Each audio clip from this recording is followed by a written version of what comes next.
tun da aka ce maka Trump tun da ya janye tallafin da yake, ya kamata a matsayinku na shugabannin Afirka, gwamnan Katsina da other governors, shugaban ƙasa da sauran shugabannin ƙasashe na Afirka, ya kamata ku yi wato natsuwa ta zo muku aka cewa akwai cututtuka waɗanda suke da haɗari waɗanda Turawa suka zo suna tallafa mana a kansu, wanda kuma ku tun da aka zo aka ce yau kaga babu jihar da za a ce ta tanadi ƙwararrun yara waɗanda suke da ilimi ku je ku koyo yaya za mu riƙa producing maganin HIV, cuta mai kashe garkuwar jiki.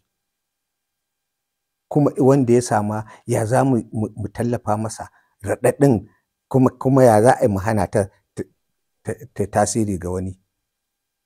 Ba ku yi. Haka nan tarin fuka ya girmi jihar Katsina nesa da Bature ya gane ya kamata ya santa a Zaria da nan. To amma yanzu wannan abin mu a sakamakon binciken da muka fara, wannan abin da Trump ya kawo policy na America ya sanya dole wasu ƙwayoyin da ake ba ma marasa lafiya a jihohi za su ragu ko kuma za a daina bayarwa, kuma ai babu inda talakan arewa ko na kudu zai iya sayan maganin nan ya rayu, sai dai mai arziki. Ka ɗauki na HIV kawai. Conservative estimate, menene conservative? Wato estimate na wucin gadi. Yasi na wucin gadi. Ya nuna mana cewa duk mutum guda mai HIV zai iya kashe sama da $500,000 a wata guda going by expenses na wannan magani.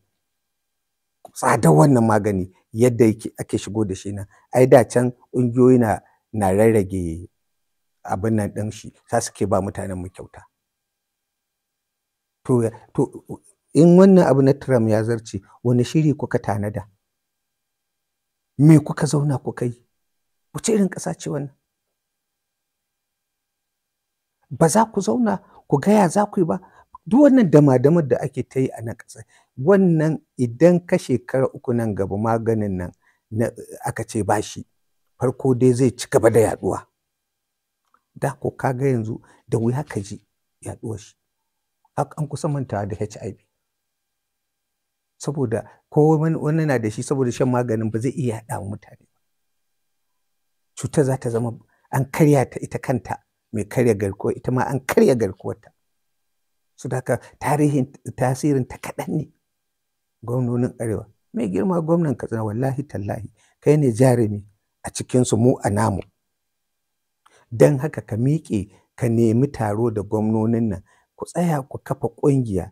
Ƙungiya ba ta wasa ba ta kawai 'yan yassa ba. Ku zo ku zauna ku ga ya za ku yi da wannan masifa. Ya za ku gano yadda za ku samu wannan magunguna cikin sauƙi. Ya za ku rage wa mutane raɗaɗin wannan cost, ku subsidizing nashi ko ku ba da shi yadda suke ba da Turawan nan. To idan kuka kuskure wannan abun ba ku ɗau mataki ba, to zai zo ya fi ƙarfinku. Don haka muke kira gare ku, ku tashi gwamnan Katsina.